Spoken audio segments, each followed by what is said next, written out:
Alors, aujourd'hui, on va parler de Serge Benoît. Pour ceux qui ne connaissent pas, c'est le concepteur du... Alors, l'artiste de Baudre actuellement, pas qu'on peut le dire, mais c'est un peu un truc de ce genre-là, quoi. D'accord. Et bon, il s'agit du fait que lors de son tournage, un clip qui va faire sortir bientôt pour genre remuer la place, quoi. Vous voyez. Donc, pendant le tournage de son futur clip, parmi les 40 danseurs dont c'est lui qui a dit qu'il y avait 40 danseurs là-bas, il y a un qui a perdu la vie. D'accord. Et c'est de ça qu'on va parler aujourd'hui.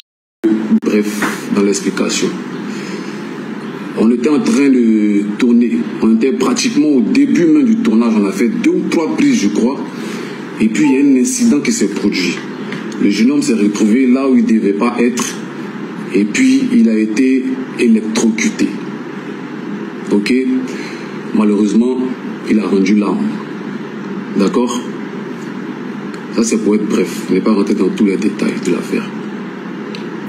Et on a fait ce qu'on pouvait pour le sauver. On l'a ramené au CHU. Parce qu'on est là où on tournait, c'était pratiquement à 5 minutes, ou je dirais 10 minutes même du CHU d'Angré. Donc on a couru pour aller essayer de le sauver. Mais malheureusement, il est décédé. Ok? Personnellement, parce que c'est moi j'étais là-bas au CHU. C'est devant moi qu'il a rendu l'âme avec quelques-uns de ses collègues.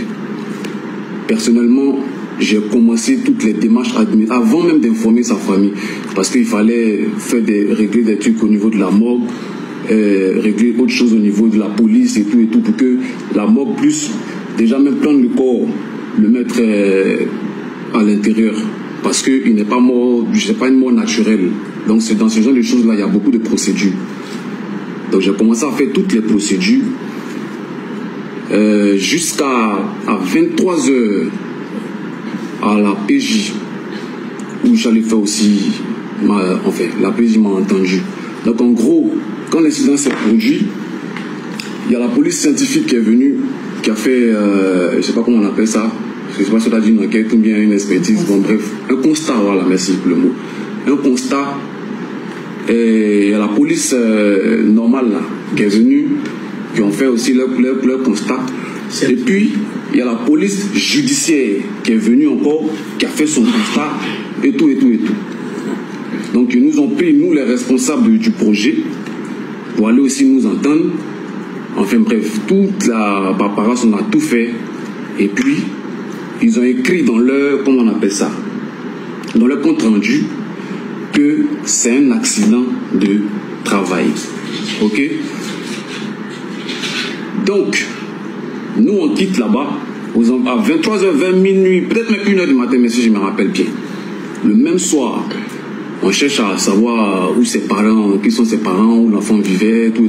On nous a conduit quelque part à Yopougon, Koweït. On est arrivé là-bas pour annoncer la nouvelle et tout. Et après, on a dit aux parents, allez-y à la PJ le lendemain, ils vont vous entendre aussi. Et vous avez le droit, si vous voulez porter plainte, parce que l'affaire s'est passée. C'est vrai, nous on est venu vous expliquer. Mais qu'est-ce qui prouve que ce que nous on dit c'est la vérité? Peut-être qu'on ment, peut-être que nous on l'a tué, et puis on est venu vous mentir pour essayer de se cacher. Peut-être que si vous n'êtes pas trop sûr de notre version, vous pouvez porter plainte. C'est votre droit le plus absolu. Ils sont arrivés là-bas le lendemain à la PJ. Ok? On l'a expliqué, la police leur a fait le compte rendu et tout. On leur a demandé, est-ce que vous voulez porter plainte? Ils ont dit, non, on ne porte pas plainte. Ok? Ça, c'est une étape. Donc, qu'est-ce qu'il reste à faire? Il faut gérer les choses à l'amiable. C'est-à-dire que nous, on est aux côtés de la famille, essayer de les consoler, essayer de gérer, essayer de faire ceci, essayer de faire cela. Mais ça ne veut pas dire que l'affaire est terminée. Hein? Parce que quand ça finit avec les officiers ou sous-officiers, je ne sais pas, l'affaire là, ça monte chez le procureur. Et cette affaire-là, c'est le procureur Adou Richard. Parce que c'est son nom qui est écrit sur le papier. Sur la réquisition, c'est son nom qui est écrit. Donc c'est le procureur Adou Richard.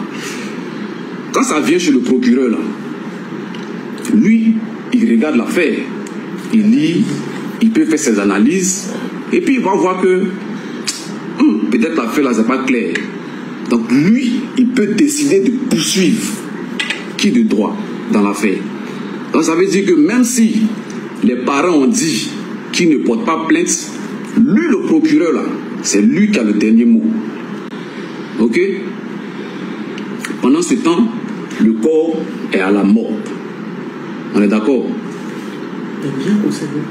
Bien conservé surtout, mais à la disposition de la justice. C'est-à-dire que personne ne peut toucher au corps, personne ne peut avoir accès au corps, tant que le procureur n'a pas fait un papier pour dire non, cette affaire-là, il n'y a pas d'ambiguïté dedans.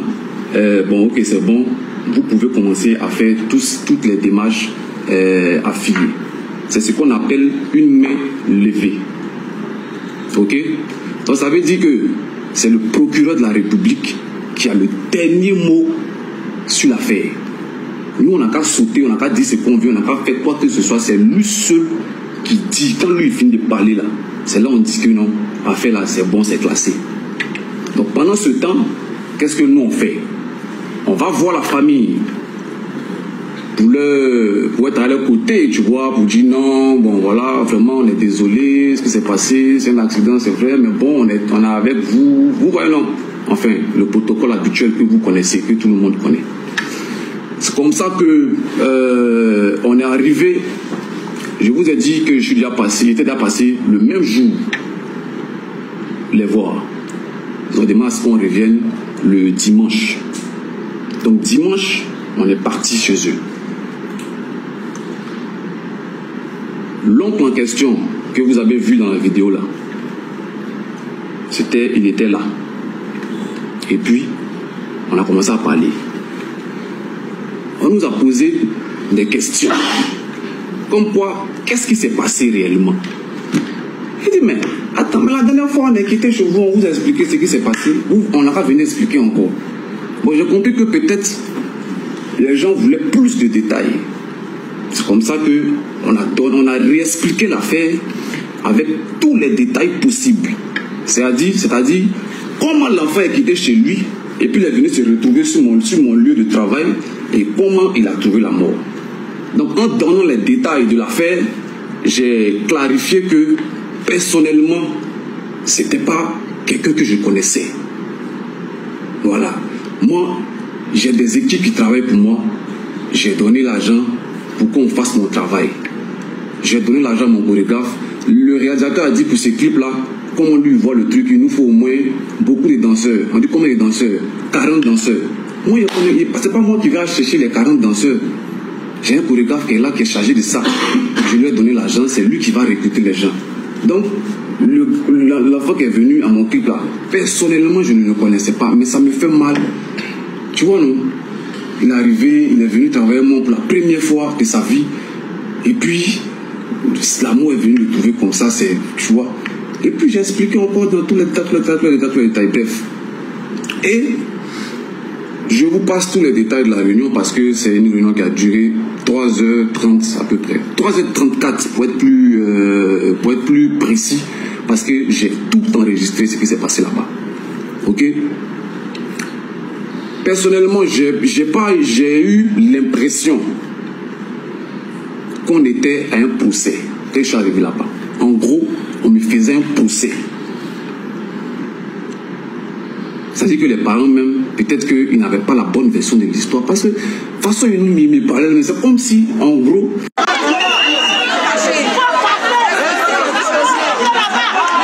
Le jeune homme s'est retrouvé là où il ne devait pas être. Et puis...